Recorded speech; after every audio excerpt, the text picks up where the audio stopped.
Muita gente que está nos vendo agora acredita que é preciso dar um dízimo para a igreja para ter a salvação, os pedidos atendidos. O que você pensa sobre isso? Então são dois lados do mesmo problema. Os covardes têm espiritualidade? Então, Você já foi covarde algum dia? porque o tempo inteiro você é ameaçado, alguém se ofende. Você já foi medroso?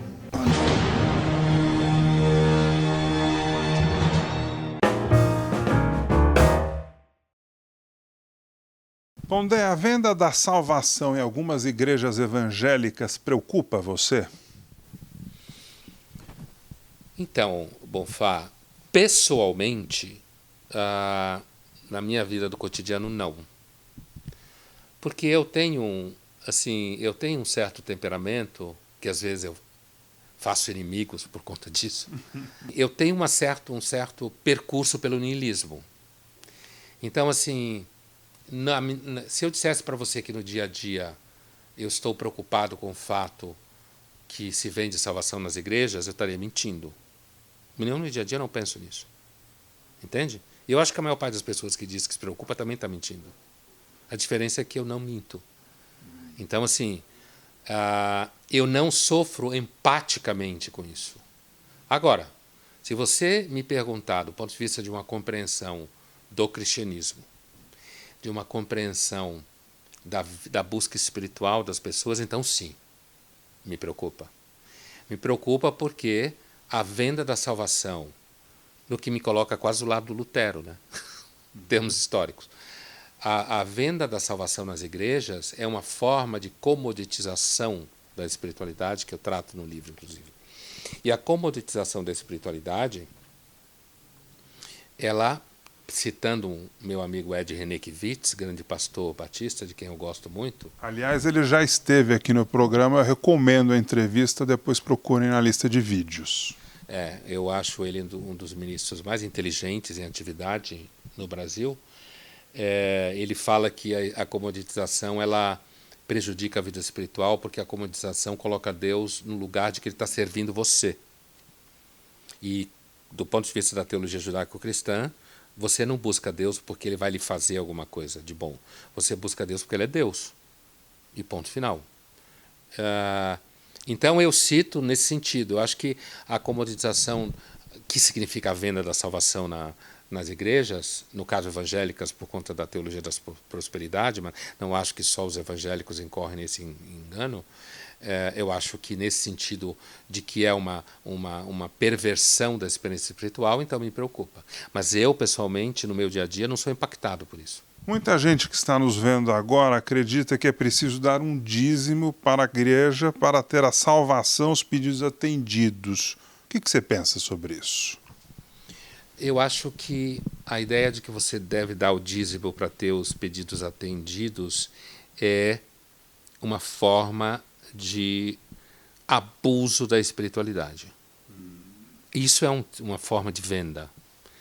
Agora, que as igrejas precisam de dinheiro para sustentação institucional, precisam.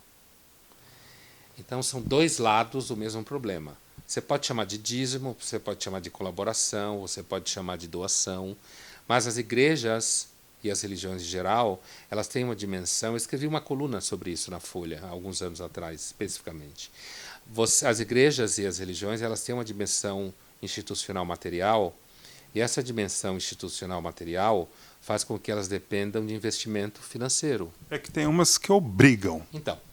Então aquelas que fazem com que Faz uma lavagem cerebral. você acredite que se você não der dinheiro, Deus não vai lhe atender, aí é que eu acho que há o abuso. Agora, é fato que se ninguém doar para uma igreja, ela quebra. Fecha a porta. Ela fecha a porta, porque ela tem que pagar a luz, quem está pregando ali precisa comer, pagar a comida dos filhos, tem esposa, marido e tal, tem móveis. Então, Bonfá, o que eu acho é que assim, o tema ele é um tema delicado e ambíguo, e às vezes a gente tem dificuldade de lidar com essas ambiguidades. Eu acho que quem diz para você, te obriga a dar dinheiro, e diz que se você não der dinheiro, Deus não vai te dar, aí é abuso e é mentira, porque inclusive o Deus de Israel é conhecido por dar coisas de graça. Os covardes têm espiritualidade? Então, uma vez eu refleti sobre o fato de que é comum se falar que no darwinismo a coragem é uma virtude selecionada. Eu acho que isso é verdade mais ou menos. Se a gente pensar que o darwinismo, aquilo que existe em grande quantidade, tende a ser selecionado, talvez a covardia seja mais selecionada, porque no dia a dia, normalmente, a gente é covarde e toca a vida sem querer entrar em conflito com coisa nenhuma. Por isso que as pessoas tendem a colaborar de forma tácita com governos autoritários. Certo? Agora, uma espiritualidade especificamente covarde, eu acho que de cara eu pensaria em dois níveis. Há uma espiritualidade covarde, que é uma espiritualidade que você abusa das pessoas, como a que você tinha acabado de falar, que você faz chantagem espiritual com as pessoas. Eu acho isso uma forma de covardia, porque o outro que está submetido a você não tem como se defender, certo? Eu acho que uma outra forma de espiritualidade dos covardes é a espiritualidade daqueles que vivem continuamente com medo na vida. Então, ela usa Deus para justificar o medo das coisas, usa Deus para justificar o medo de tomar decisões, usa Deus para justificar o medo de amar, por exemplo, usa Deus para justificar o medo de ter filhos, por exemplo, né? Então, acho que pode existir, sim. Luiz Felipe Pondé, você já foi covarde algum dia? Eu escrevi uma coluna uma vez sobre um dia que eu lembrava na escola, sobre essa coisa da covardia. Na escola, quando eu digo escola, é tipo colegial, ensino médio, acho que chamam hoje, né? E eu, desde sei lá, do que se chamava sexto ano, sétimo ano, sei lá, alguma coisa assim, por uma série de razões, eu fui me tornando um daqueles alunos populares da escola. Então, eu fui líder de centro acadêmico, sabe essa imagem do aluno popular depois do high school, que está sempre, tem um monte de amigo, que não sei o quê. Então, digamos assim, eu tive uma experiência de sucesso cedo na escola. E eu lembro de um dia, especificamente, que tinha um menino, um aluno, um colega nosso, que ele era considerado por todo mundo como muito chato, né? Porque ele encheu o saco de muita gente. E eu lembro claramente de um dia em que tinha um grupo de colegas enchendo o saco dele, e eu olhei e fui embora. E eu sempre fui muito presente. No momento, eu nunca vi aquilo como covardia. Mas depois eu vi. Né? E foi uma coisa, veja que eu lembro disso até hoje, eu escrevi uma coluna sobre isso. Uau. Certo? Quando eu voltei ao tema, eu vi isso como uma covardia. E é uma experiência, assim, no meu dia a dia cotidiano, você, muitas vezes, você não fala hoje no mundo do pensamento público, em que nós estamos inseridos, né? É muito fácil ser covarde, porque você tem uma pressão, uma patrulha contínua. Então, isso eu acabei desenvolvendo, como o velho Aristóteles dizia, virtude é uma prática, né? Então, eu acabei desenvolvendo uma prática de não ter medo do espaço público. E isso acabou dando certo, pelo menos até aqui. Mas a covardia e o medo são, digamos assim, afetos tristes ou virtudes negativas que está muito presente no pensamento público. Porque o tempo inteiro você é ameaçado, alguém se ofende, ou em algum momento alguém quer processar alguém acha que aquilo não pode ser dito. E isso é muito chato. Eu acho isso muito chato, né? Isso destrói a coragem, destrói a iniciativa. Isso faz com que o debate fique acantonado em certas teorias que todo mundo só pensa para ser legal.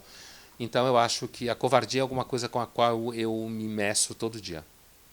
Professor Luiz Felipe Pondé, você já escreveu Filosofia para Corajosos, Amor para Corajosos e agora lança Espiritualidade para Corajosos. Você já foi medroso? Então, ao longo da minha vida, a coisa que eu mais tive medo quando eu era criança era que a minha família se desmanchasse. Isso era um medo. Por quê? De pai se separar, coisas assim. Sei lá. Os psicólogos dizem que as crianças têm muito medo disso. Esse foi sempre o maior medo da minha vida. Depois eu tive medo, assim, acho também um medo bem comum, que é quando você está afim de uma menina e você tem medo que ela te dê um fora. A gente tinha aquelas festas que você tinha que tirar as meninas para dançar e você tinha que ter coragem, porque se ela te desse um fora na frente de todo mundo, você estava lascado. Principalmente se ela aceitasse o próximo pedido. Então era um medo contínuo, era um estresse, isso nos anos 70, por aí. Então, fui medroso em momentos em que eu estava a fim de chamar uma menina para dançar e não chamei com medo de levar um fora. Isso foi momentos em que eu experimentei medo assim que me paralisou de alguma forma. Mas ao longo da minha vida, eu nunca fui uma pessoa muito pautada pelo medo, não. Talvez uma das razões é o fato de eu ter entrado em crise com a medicina e ter arrastado essa crise durante a faculdade e no final ter resolvido fazer filosofia. Então, ali foi um momento de coragem que eu tive. Eu percebo, eu fui ajudado por pessoas e tal, no sentido que me apoiaram, inclusive a minha mulher, com quem eu já era casado na época. E então, sabe, Bonfá, assim, o medo, sabe, o filósofo Thomas Hobbes falou certa feita que quando ele nasceu, a mãe dele deu à luz a ele e o seu irmão gêmeo o medo. Né? A gente sempre tem medo, porque existem muitas razões para ter medo. Então, acho que a companhia do medo pode lhe ajudar, quando você não o nega, a desenvolver uma certa prática de enfrentamento dele. Então, essa prática, eu acho que eu sempre tive ele meio perto de mim, assim. O medo pode ser um bom conselheiro, às vezes. Pondé, o que vem por aí? Quais são os novos projetos, novos livros? Olha, eu acabei de escrever um livro para a Planeta chamado Os Filósofos que Me Formaram. E o subtítulo é Uma História Marginal da Filosofia. É um livro de história da filosofia do ponto de vista dos filósofos que me formaram. Que bacana, Né? hein? Esse livro foi um pouco resultado do pedido de pessoas que andam comprando o meu curso, um curso que eu estou fazendo online. Né? Já fiz o curso é Os Filósofos que Me Formaram, uma história da filosofia. Eu já fiz a filosofia antiga, já foi vendido. Eu fiz a patrística, que é um período da filosofia que vai mais ou menos do século II ao VII da era cristã, bastante cristão esse período, já foi vendido. E agora eu estou acabando de gravar o Filosofia Medieval. E aí, Quem quiser comprar esse curso online, como é que faz? quem quiser comprar esse curso online, entre em contato com a DOCA pelo meu aplicativo, ou pelo site e pelos e-mails que estão lá, da DOCA, e do meu canal do YouTube também. E lá tem os links, e fala com a Fernanda, que é quem administra meus cursos. E aí é muito simples, tem um link, você entra, é na plataforma Hotmart. Né? E depois terão mais 3, que será Renascimento e Filosofia Moderna. É um outro curso e um outro capítulo. Cada curso é um capítulo do livro. São 6 cursos, 6 capítulos. O quinto é Iluminismo e Romantismo, os fundamentos da modernidade. E o 6º e o último são fragmentos do contemporâneo, que são autores contemporâneos. É filosofia, teologia, literatura, porque eu misturo um pouco isso. Tem esse livro de coletâneas, que já está pronto, que quem organizou a coletânea foi o Pilagalo, o colega da Folha e tal. E agora o próximo projeto, que é um projeto de maior fôlego, como se fala na academia, é um livro que o contrato já está assinado com a 3 estrelas da Folha, é um livro que se chama Literatura e Desespero. Então é um livro, o nome já mostra que tem fôlego, né? É um livro em que eu vou discutir um ensaio sobre Tolstói, Dostoiévski, Bernanos, o escritor francês do século XX, Kafka, trágicos gregos, Cioran. É um livro em que eu vou discutir o desespero nesses autores. Esses são os meus projetos. E eu penso também, junto com as meninas da DOCA, a gente vai seguramente lançar no ano que vem um curso sobre o contemporâneo, online. Obrigado pela entrevista. Muito obrigado a você, Bonfá. Mais uma vez, pelas palavras, pelo seu conhecimento. Muito obrigado. Obrigado a você. Foi um prazer. Viva! Gente, muito obrigado pela companhia de vocês. Se você gostou dessa conversa, você já sabe. Dê um like, comente e compartilhe. Se você está chegando agora, inscreva-se no canal e ative o sino. Eu vou ficando por aqui. Um beijo grande e a gente se vê no próximo programa. Até lá. Tchau, tchau. Curtiu essa entrevista? Ah, que bacana, temos muitas para você assistir. É só clicar nesse retângulo para você ver a próxima entrevista. Aí não se esqueça de se inscrever aqui no Ping Pong com Bonfá. Tá vendo esse círculo com a minha cara? Só clicar aí para você ficar sabendo das novidades do talk show